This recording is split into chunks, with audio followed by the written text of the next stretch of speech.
Kakapasok lang, matindi to.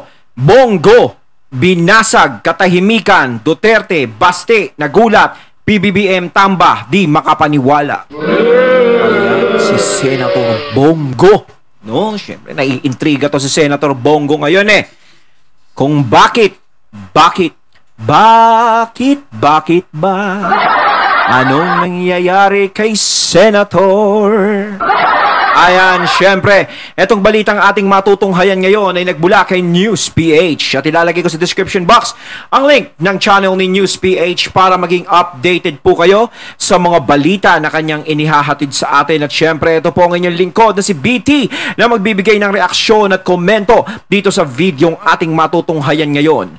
At huwag na natin pagtagalin at sabay-sabay na nating panoorin ang laman ng video na hatid sa atin ni News PH at bibigyan natin ng reaksyon ng balitang ito. Pasok? Bakit si Bongo tahimik? If you will try to analyze, si Senator Bongo po, nag-iikot yan buong Pilipinas. Kung mapapansin natin, hindi siya sumali sa mga maisog peace rally. Okay? Ang tanong, bakit hindi sumali si Bongo sa mga peace rally? I think sa Davao, nagpakita lang siya pero hindi naman siya nagsasalita. Ayun yung nagiging kontrobersya kay Senator Bongo kung bakit hindi nakikita sa mga rally sa maisog, no? Si Senator Bongo. Nandiyan yung iniisip ng ilan na hindi na raw sumusuporta si Bongo sa mga Duterte. Parang sinasabi din ng ilan na bumaliktad na si Bongo, di ba? At ayan na nga, kino-call out siya noon ni Mayor Baste, no, si Bongo. Parang ano yun, parang hindi naman, parang tampo lang, hindi naman galit yun. Panawagan kay Senator Bongo na ganyan-ganyan, nasaan na kayo, bakit hindi kayo nagsasalita? Alamin natin ngayon kung bakit tahimik. Diba? Kung bakit na nahimik si Senator Bongo. Eto na. Bakit hindi ganito na lang yung sa ating bakit hindi nag-cooperate o sumali itong si Bongo sa mga peace rally? Oh yeah? At bakit tahimik itong si Bongo sa mga peace, sa mga nangyari sa KOGC at patungkol po dito kay Pastor Apollo Kibuloy? The number one reason for this, kung si Senator Bongo po, okay, yung mga nagalit kay Bongo, ito na yung answer. Kung si Senator Bongo po makisali dito sa peace rally, syempre magagalit sa kanya ang administrasyon. Default na yan, magagalit talaga.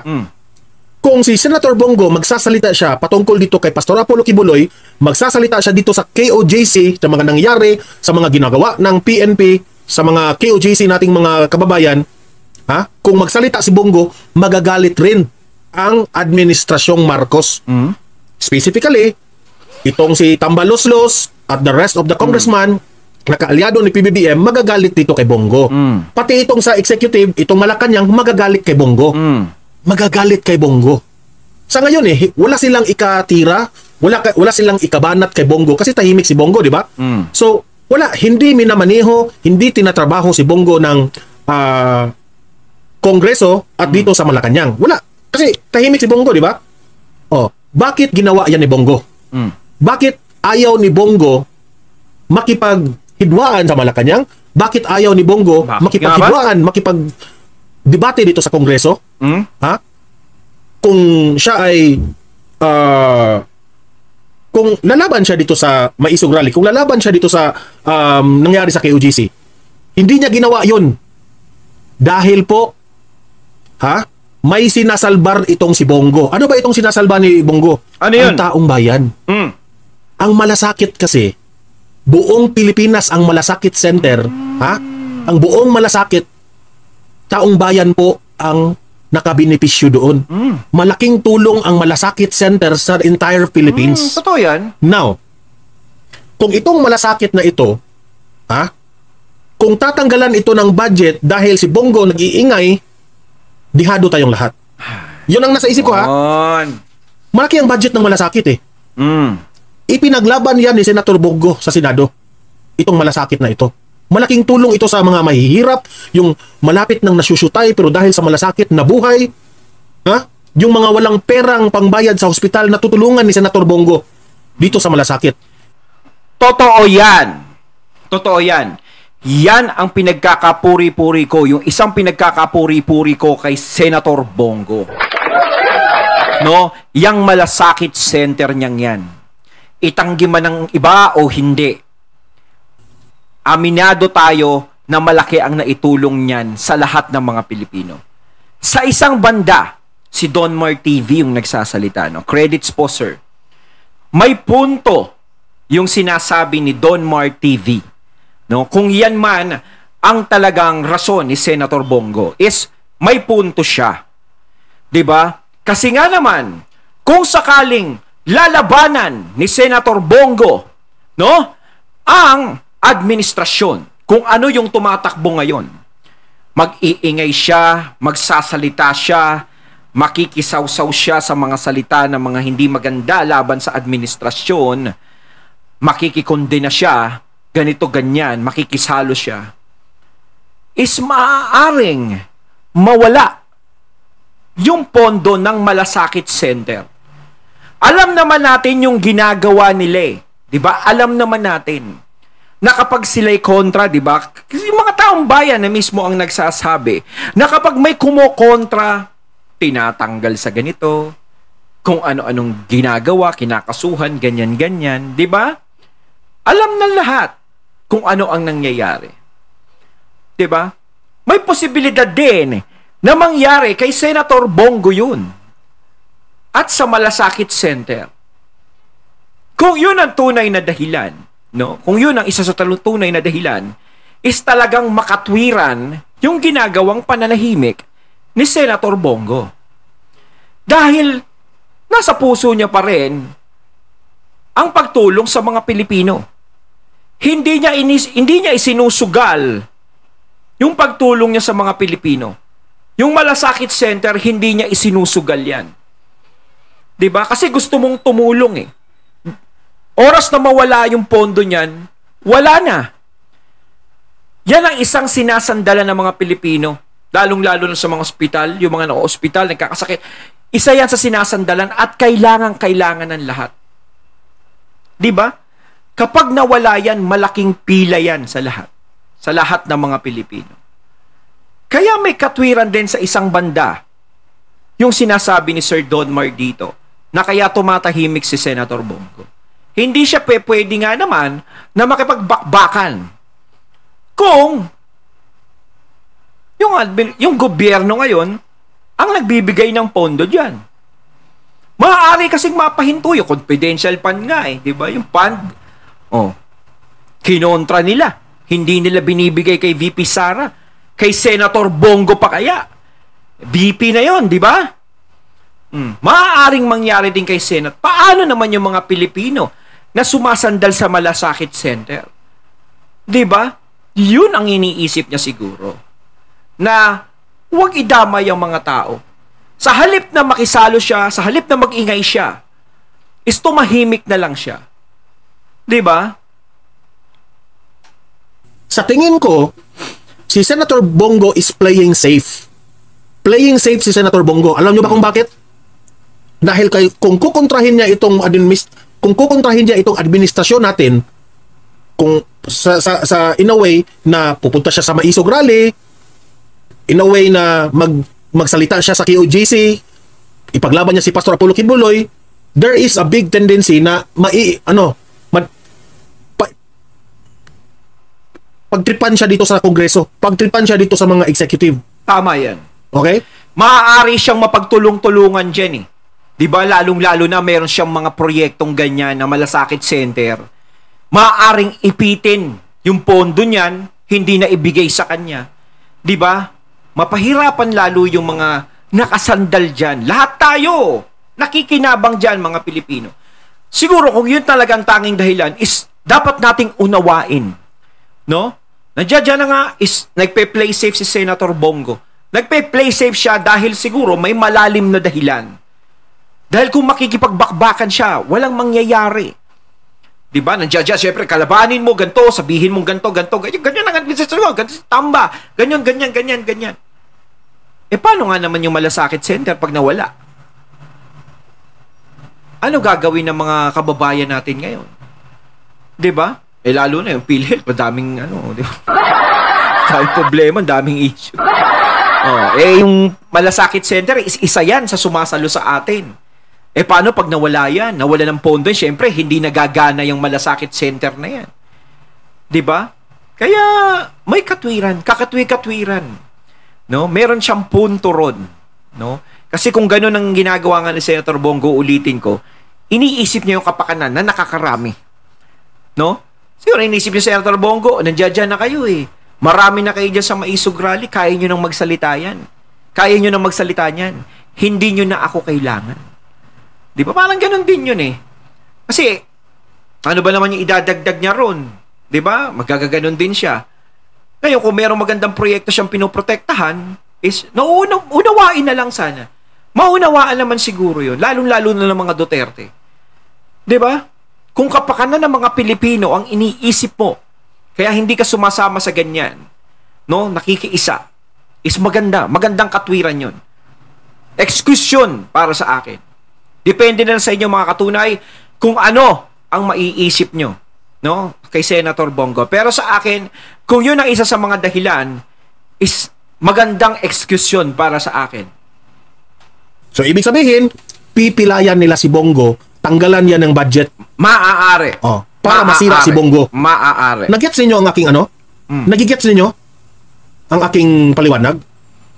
Sa mga hindi mag-agree sa akin, wala akong magawa sa inyo.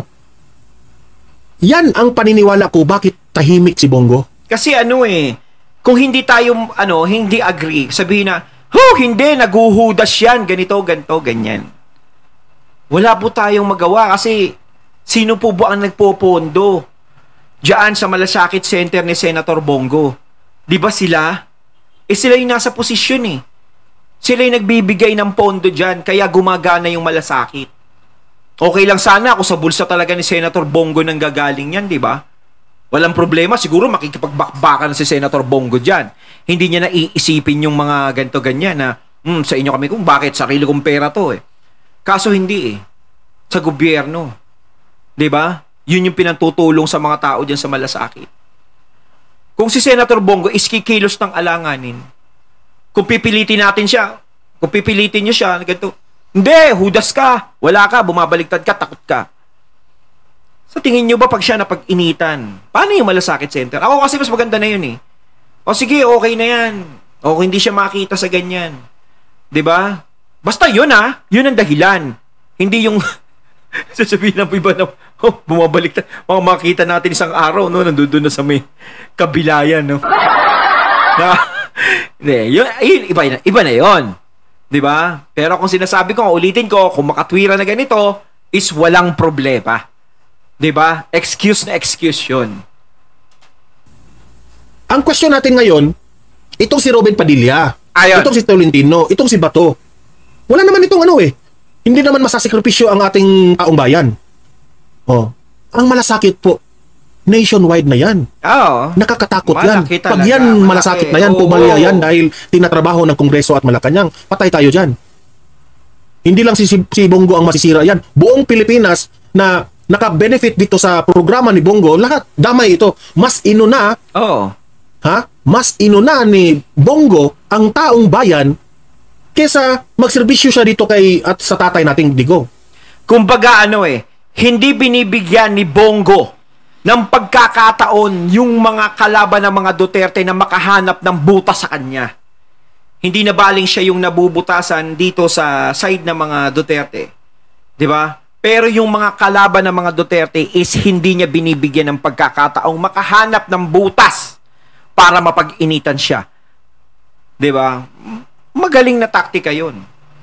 'Di ba? Kumbaga parang sakripisyo. Parang isipin niyo na sa akin kung ano gusto niyo isipin. Na naghudas ako, natakot ako. Importante, sinasalba ko itong Malasakit Center. Sinasalba ko yung pangangailangan ng mga Pilipino kasi kailangan ng mga tao to. 'Di ba? Maganda yung ganun. At hindi ako naniniwala na itong si Duterte, Tatay Digong at si Bongo hindi ito nag-usap. Malamang nag-uusap yan close yan 'di ba? Kasi FPRRD siguro, no, kung sasabihin man isa yun sa dahilan, mauunawaan ni FPRRD yun. Dahil talagang gusto ni FPRRD yung makatulong sa Pilipino. Basta makakatulong sa Pilipino, walang problema. Mauunawaan niya, nag-uusap yan, sure. 'Di ba? Nasabi naman siguro ni Senator Bongo yun, lalo na nung kinall out siya ni Mayor Baste. 'Di ba? Malamang nakarating yan kay Senator Bongo at kakausapin niya syempre diyan si FPRRD o yung mga Duterte. Kaya sa tingin niyo mga katunay, 'di ba? Pero para sa akin, parang hindi naman ganun kadali na bumaliktad si Bongo sa suporta niya sa mga Duterte. Ayaw niya lang talaga na makakita ng butas yung mga kalaban sa kanya. Yung mga kalaban nila. Kasi kapag nakakita ng butas yun, wala na. Yun na yung sisilipin nila. At maaaring yun ang gamitin sa kanya para pabagsakin din siya. Pati yung proyektong ginagawa niya para sa mga Pilipino. Na may pinag-usapan ito, pero ayaw lang, no? Hidden ano yan. Ito ha, paniniwala ko ito. Oh, sabi dito, Sir Don Mar, ang ibig mong sabihin, kahit labag sa batas, ginagawa ng nakaupo, magbingi-bingihan na lang ang mga Storm Rider, kung itong si Senator Bongo, mag-iingay siya patungkol dito sa kay Kibuloy at patungkol mag-iingay siya patungkol dito sa Maisog Rally. Oh, do you think na makakatulong siya? Hindi naman eh. Ang mga senador na ito, gumagawa lang ito ng batas.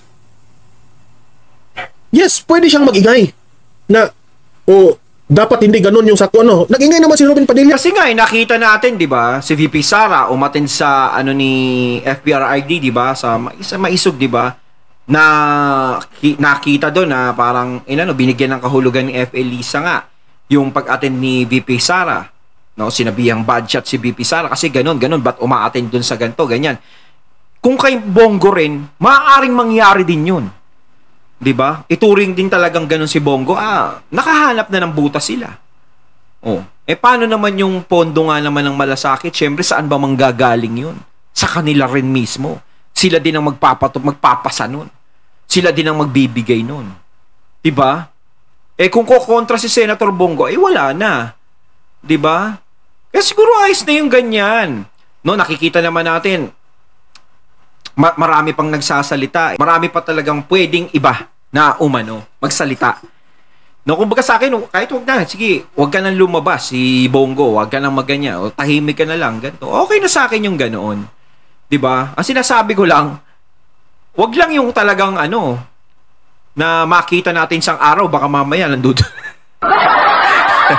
Pero tingin ko hindi gagawin ni Senator Bongo yun. Tingin ko lang Yeah Tama na yun na si Robin Padilla yung bakit idadamay pa natin si Bongo na mag-ingay siya? Itong malasakit center na ito, nasa peligro.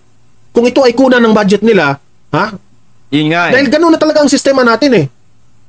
Kung ikaw ang senador ka, kumontra ka dito sa administrasyon, hindi ka talaga pagbigyan ng mga programa ninyo. Yun nga. So mas inuuna po ni Bongo ang kalagayan, ang seguridad ng taong bayan through this Kumbaga dito, utak ang ginagamit ni Bongo, hindi emosyon. Sakit center. So yun ang paniniwala ko dito. Okay? So, I hope na itong si Mayor Baste Duterte soon will realize that. Okay? Hindi ko naman kinontra si Baste. Baste has also the right na maningil siya kay maningil siya dito kay Bongo. Tama itong si Baste. Tama si Baste Duterte sa kanyang that only shows na itong mga Duterte, mga DDS, hindi sila nag-uusap-usap. Trabaho lang sila. 'Di ba? Para sa akin kasi yung kay Baste, lang 'yon, emosyon lang 'yon. Dala lang ng emosyon niya 'yon kasi syempre nga naman nakita na yung suporta kay FRRD, 'di ba, ni Bongo sa mga Duterte. Tapos nandito na tayo sa alanganin, tol. Tapos biglang nagkaganyan, bigla kang nawala sa eksena. Pero siguro kung alam na nila ngayon at mapaliwanag na nila kung ano talaga ang tunay na dahilan, masabi ni Bonggong ganyan, 'di ba? Is maaaring magbago 'yun. Maaaring magbago yung tingin ni Basti doon. 'Di ba? Maunawaan niya 'yun. 'Di ba?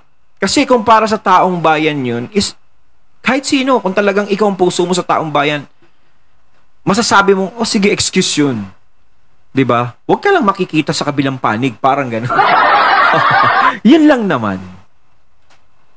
Or later, maybe itong si Baste will understand Oo, yun nga sinasabi natin na So let's wait for the statements, okay? Niya rin yan. Ma'am Lichen, binawasan nga ni Tambaluslos ang budget ng Malasakit. Correct. Binawasan na nga yung Malasakit Center. Kita nyo? How much more kung kontrahin? Baka ito mawala itong Malasakit Center natin. Maaaring tanggalin yan. Kasi kung kumokontra ka talaga, talagang tatanggalin ka di ba? Ganun ang labanan di ba pagbibigyan ba ni Bongo na mawala basta-basta yung Malasakit Center, tanggalin nila ng walang kalaban-laban ng ganun lang? Siguro pag tinanggal nila yung Malasakit Center, dyan na talaga magsasalita si Bongo. Kumbaga, pinipigilan na lang ni Bongo siguro yung emosyon niya kahit sabihin na inis na siya o galit na siya sa nangyayari. Diba? Wala siyang magawa Kumbaga, siya hostage. Diba? Hostage siya Diba? Kung makikipagmatigasan siya, sasali siya sa ganyan, paano naman yung mga tao? Isasakripisyo niya yung ginagawa niyang pagtulong, yung proyekto niya sa mga tao. Diba? Kumbaga, kapakanan na lang ng mga tao isipin ko. Total naman, marami namang nagsasalita sa mga kasama ko. Diba? Kayo na lang. Diba? Nakakatakot. Sabi ni Mary Grace Balo, tama naman ka, Don Mar. Paano na kaming masakitin? Paano ang Malasakit Center? Correct, Ma'am Mary Grace. Ingat po kayo dyan. So, did you get what I mean? Hindi pwede na si Bongo ay mag-ingay. Dapat itong si Bongo should play safe. Kasi kung kukontrahin niya itong administrasyon na ito, by doing this, maisog rally, by doing this, ipagtanggol niya si Kibuloy at si yung KUJC na nangyari, patay tayo dyan. Talagang tatrabahuin si Bongo. Buti na yan na meron tayong mga senador dyan na nandyan sa Senado. Kasi kung ito ay tatrabahuin talaga ng administrasyon, wala nang matira sa mga kaalyado natin sa Senado. Okay? So dapat nandyan sila, mananatili sila dyan. Alam nyo what is capable of this administration. Look at what happened now. Meron ng mga mayor na sinuspindi. Meron ng mga itinatanggal, di ba? Look at what happened sa nangyari sa PTV ngayon. Sabi ng mga nagtatrabaho doon sa PTV, People's Television Network, yung head nila, magaling yun. Wala naman yung, wala yung palpak na ginawa. Pero look at now, tinanggal raw. Gaano yan katotoo? Kita nyo kung totoo ba yun, di ba? Sa mga ganun lang, kapag ikaw kontra ka, tanggal ka talaga. Nako. Lalo na kasi Bongo magsalita. Pag tinanggal ang Malasakit, wala na. Ano pa yung sasandalan ng mga kababayan natin? Di ba? Lalong-lalo na yung kapos sa buhay, tas mau-hospital ka. Di ba? Laki ng babayaran mo. Di ba? Yung Malasakit Center ka, lumalabas ka ng ospital, basta pag ikaw nag-apply sa Malasakit Center, wala kang binabayaran. Ang laking tulong nun. Pag nanganak ang asawa mo, nag-apply ka sa Malasakit, wala kang babayaran, di ba? Ganon yung nangyayari. Di ba? Nako-cover ka niya. Ang laking tulong nun. Kung mawala yun, ay patay na. Hindi mo na tayo manghusga kay Senator Bongo. Alam kong pinag-usapan nila yan. Hindi, alam nyo itong si Tatay Digong, Bongo, si Senator Tolentino, Robin Padilla, Bato de la Rosa, nag-uusap yan. Meron niyang plano. Siguro ina-advisean niya ni Duterte, go lang kayo ng go. Nandyan kayo sa posisyon. You act like a friend. Magawa But at the end of the day, taong bayan ang pagserbisyuhan nyo. Alam ko, ganyan yung advice ng taong bayan muna. Ayun, at ating natunghayan ng video na nagbula kay News PH at syempre yung boses na yon kay Sir Donmar TV. Credits po. Ayan kayo mga katunay baka galit pa rin kayo kay Senator Bongo dahil sa nangyayari. Ayan, para sa akin sinasabi ko, ulitin ko, excuse yun para sa akin kung yun talaga ang isa sa mga dahilan niya. Kayo mga katunay, anong masasabi nyo tungkol dito? Comment lang po kayo sa comment box. So once again, I'm BT and I'm out. Peace.